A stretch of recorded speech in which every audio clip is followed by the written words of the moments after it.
The wind tore through the pines that night like something wounded, howling across the ridges until even the stars seemed to hide. In a sagging cabin high in the Cherokee hills, a young widow lay dying. The snow came sideways, sharp as glass, slipping through the cracks in the walls and gathering around her, as if the storm itself meant to bury her. Ayoka's body had long surrendered to the cold. The torn quilt she clung to barely covered her feet.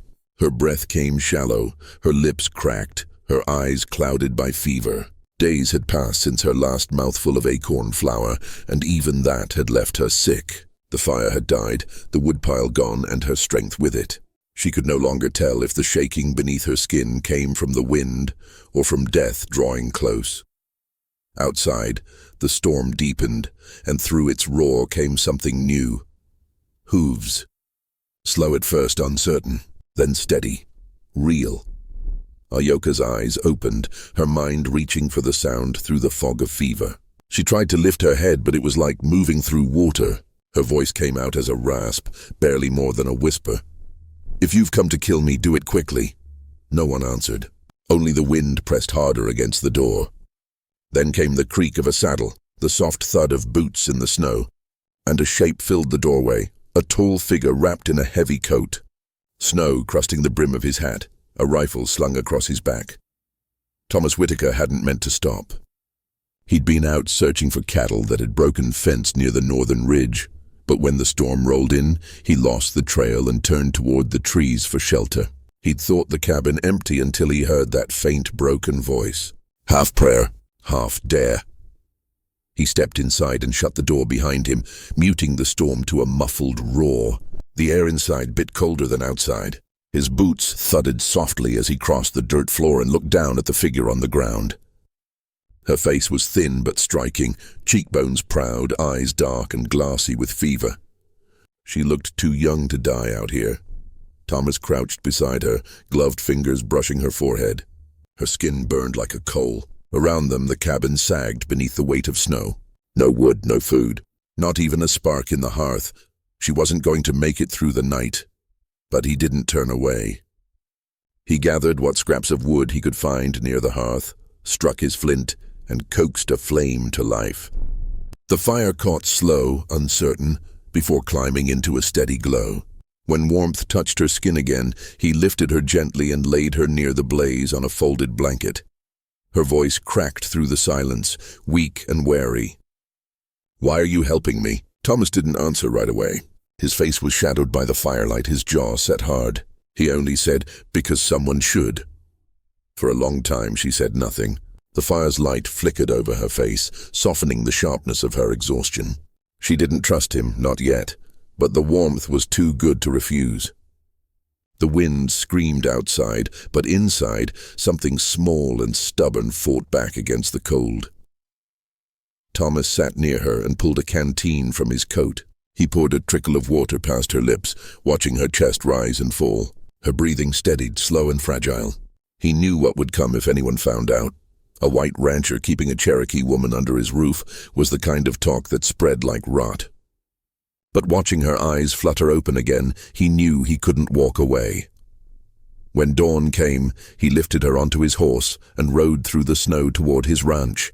She drifted in and out of consciousness, her head resting against his chest, her fingers curled weakly around his coat. The storm broke by morning, the sky turning a deep bruised blue.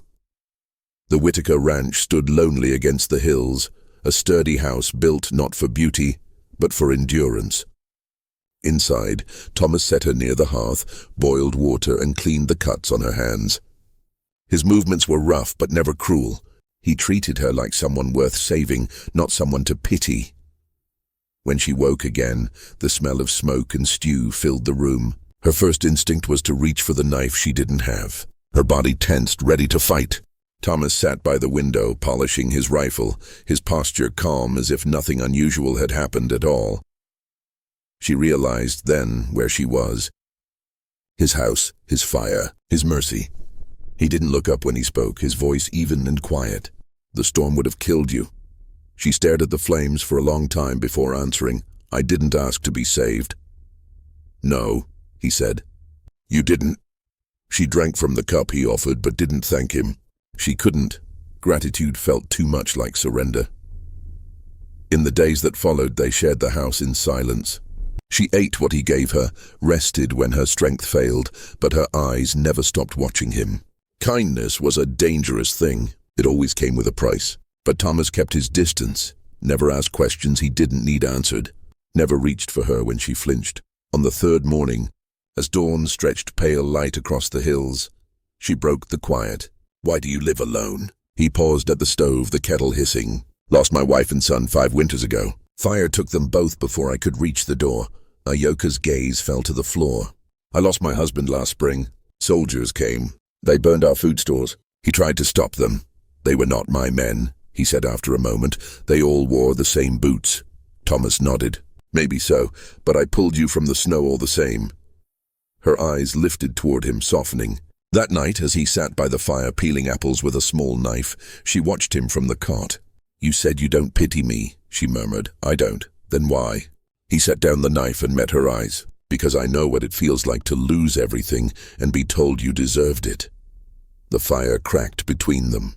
Outside, the storm had long passed, but its echo still lingered in the hills. Inside, 2 souls, one scarred by grief, one clinging to survival, sat in the glow of something that almost felt like peace. For the first time in weeks, Ayoka didn't feel entirely alone. By the time the snow melted from the pines, word had already begun to travel. Red Hollow was small, the kind of town where a man's business echoed louder than church bells. It started quiet, in the general store, where the clerk noticed Thomas Whitaker buying more than usual. Extra flour, a second pair of gloves, thread enough for a woman's hands. Folks like him didn't need that much unless there was someone else at home. A week later, a neighbor swore he'd seen a figure at the edge of Whitaker's woods. Dark braid, deer-hide boots, the unmistakable silhouette of someone who didn't belong. Whispers grew teeth. By sundown, rumor had turned to certainty. The rancher up on the ridge was sheltering a Cherokee woman. Thomas went about his chores as if the world hadn't shifted beneath him. He stacked feed, mended fences, rode the northern pastures. Yet everywhere he went, conversation hushed when he stepped inside. Eyes followed him from behind barrels and glass panes. Pity from some, disgust from most. The first confrontation came by the feed wagon outside the livery.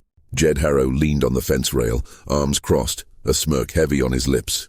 "Heard you've taken in a squaw," he drawled, voice loud enough for everyone nearby to hear. Thomas didn't look up. "Word travels faster than it should, Jed. You know what folks are saying?" "I know most folks don't have enough work to keep them honest." Jed pushed off the rail, closing the distance. "What's a man like you doing harboring her kind?" Thomas dropped the last sack of oats with a thud, wiped his hands, and turned. "Her kind? You mean a human being who was freezing to death in the hills?" Jed's face hardened. "They killed my uncle near Fort Gibson, and mine died in the war," Thomas said. "But I don't blame every man in uniform for it."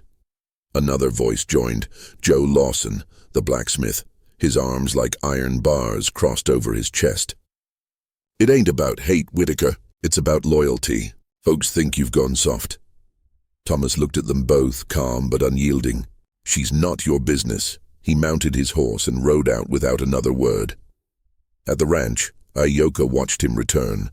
She'd seen the men from the window, their postures stiff with judgment. When Thomas entered the cabin, she stood waiting.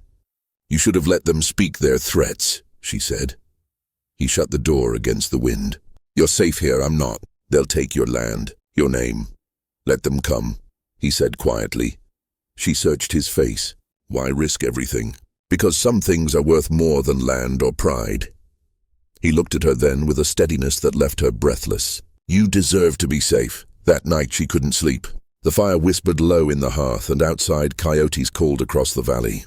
She sat awake long after he'd gone to bed in the chair, his rifle within reach. For the first time, the fear that haunted her wasn't of men or monsters, it was of hope. Spring came slow. Snow gave way to thawed earth and the timid return of green. The days softened, and so did the distance between them. She tended to the hens, patched shirts, moved through the house like someone learning her place in a world that had almost erased her. Thomas chopped wood at dawn, his breath white in the air. They didn't speak much, but words were no longer needed. The quiet between them carried its own language. Sometimes she caught him watching her, not with pity, but with something deeper, recognition perhaps. One afternoon the light turned gold over the fields. Ayoka knelt in the garden bed, pressing onion bulbs into soil rich with thaw. Her hair had come loose, dark strands lifting in the wind. Thomas stood on the porch, arms folded, watching her work. He hadn't meant to speak, but the words came anyway, rough and honest. "You're beautiful." She froze, thinking she'd imagined it. But when she turned, his gaze didn't waver. "No one has ever said that to me." Then they've been blind. Her heart kicked once, startled, alive. She brushed dirt from her hands, unsure what to do with the warmth rising through her chest. "You don't have to say things like that," she whispered. "I don't say what I don't mean." Silence stretched between them, fragile and bright. "I used to be someone's wife," she said. "I knew what it felt like to be wanted. I didn't think I'd ever feel that again. Not from a white man." He stepped down from the porch but stopped short of reaching her. "I don't see you as Cherokee first. I see you as you are. Someone who stayed kind in a world that tried to crush her." Her eyes shimmered with unshed tears. Neither of them moved. The air between them shifted, something unspoken finding its shape. They weren't lovers, not yet, but they'd begun to orbit the same fire. That was the evening everything changed. The knock came just after sundown, hard, intentional knot. A friend's hand, Thomas, opened the door with his rifle slung over his shoulder. 3 men stood outside, the marshal and his deputies. The leader's eyes were steel beneath the brim of his hat. "Evening, Whitaker. We heard you've got company." A Cherokee woman. Thomas said nothing. "We're not here to argue," the marshal continued. "We're here to collect what? Ayoka. Word is she's tied to a raiding party last spring. Some folks lost cattle. One man lost his wife. That's a lie. Maybe. Maybe not. But you keeping her here, that's a problem we can't let stand." Thomas stepped outside, closing the door behind him. "She's not your concern. She's every settler's concern," one deputy spat. "This is about keeping our people safe. She hasn't hurt anyone." "Then let us take her," the marshal said. "No." The word was quiet, but final. The kind of no that ended conversations. The marshal's eyes narrowed. "If she's still here tomorrow, we'll come back, with more men and fewer manners." They turned and rode into the dark. Inside, Ayoka stood still, trembling. "You should have let them take me." He locked the door. "They'd kill you. You should be afraid." He crossed the room and placed his hands on her shoulders. "You are not danger. You're worth standing for." Tears welled in her eyes. "I won't let you burn for me, then I'll burn with you," his voice low and fierce. But that night, when his breathing softened in sleep, Ayoka rose. She wrapped her shawl tight, tied her boots, and took only the knife he'd given her for planting. She watched him in the glow of the dying fire, his face younger in rest, unguarded, undeserving of what her presence had brought. "I love you," she whispered. Then she slipped into the cold. The moon hung low, the world silent except for the crunch of snow underfoot. She didn't cry. She had made her choice. Love, she decided, sometimes meant leaving. Behind her, the fire dimmed to embers. Thomas woke to silence. The chair creaked as he stirred, the fire reduced to dull orange coals. He rubbed his eyes, reached for the coffee pot. Cold. Then he saw the cot. Empty, blanket folded, shawl missing. A chill that had nothing to do with winter clawed at his chest. He was out the door before thought could catch him. The ground bit through his socks. He hadn't even put his boots on right. The trail behind the barn was half erased by new snow. He saddled his horse with shaking hands and rode hard into the pines, calling her name until his throat bled raw. Only crows answered. By midday, he'd searched the creek, the ridge. The cedar grove, she once said, reminded her of home. Nothing. Just wind through branches and the faint echo of hooves long gone. By sundown, he reached the cliffs of Red Bluff Ridge. The trail ended in stone and shadow. He dismounted, breath ragged, and knelt. Then he saw it, a single thread of dark wool caught on a bramble. The edge of her shawl. He clenched it in his hand like a prayer. "You foolish, brave woman." He rode again, through ravines and riverbeds, across outposts that eyed him with pity. "Let her go," they warned. "You'll lose everything." He had already lost everything once. On the third day he saw smoke curling thin through the trees. Hope flared like fire in dry grass. He moved quietly, hand near his rifle, praying it wasn't too late. A small Cherokee camp lay hidden between pines, peaceful, not armed. A boy saw him first and vanished into a tent. Moments later, a tall woman stepped out, gray in her hair, authority in her posture. And behind her, a yoka, wrapped in a cloak too big for her frame, eyes wide with shock. Thomas froze. The world held its breath. She took one step, then another, until she stood before him. Her voice broke when she spoke. "You shouldn't have come."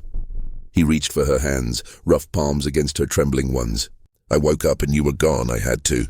They would have killed you. I don't care what they'd have done. I care that you're alive, but I'm not safe. None of us are. Then neither am I," he said, "because I can't breathe without you." Tears traced her cheeks. "I thought leaving would protect you. It was destroying me." The elder woman watched quietly, then turned away, granting them space. Thomas brushed a strand of hair from Ayoka's face. "Come home with me. Let's build something that belongs to no one's past. I don't belong anywhere. You belong with me." For a moment, the forest stilled. Then she stepped into his arms, and the world righted itself. That night, beneath stars sharp as glass, they lay beside one another. No vows, no plans, only two hearts beating in rhythm again. They reached the ranch by sunrise. The land waited silent and unchanged, fences sagging, the porch weather-worn. Smoke clung faintly to the chimney. The world looked exactly as before, yet nothing about it was the same. Ayoka stood at the threshold, her breath clouding the air. "They'll come," she said. "I know." They didn't speak again. They simply moved, each task clear. Thomas boarded the windows, checked rifles, laid ammunition along the mantel. Ayoka filled jugs, swept the cellar, hid blankets beneath the floor. Not fear, resolve. Dusk came iron gray. Wind pressed low against the hills. 5 riders appeared through the trees, silhouettes against the fading light. The same men. The same mission. Thomas stepped into the yard, rifle in hand. Ayoka stood beside him, her braid whipping in the wind. "You've had your warning, Whitaker," the marshal called. "Hand her over or face what's coming." "No." The word fell like stone. "She's not one of us," the deputy barked. "She's a danger. She's not yours to judge," Thomas answered. "Then you're siding against your own." "I'm siding with what's right."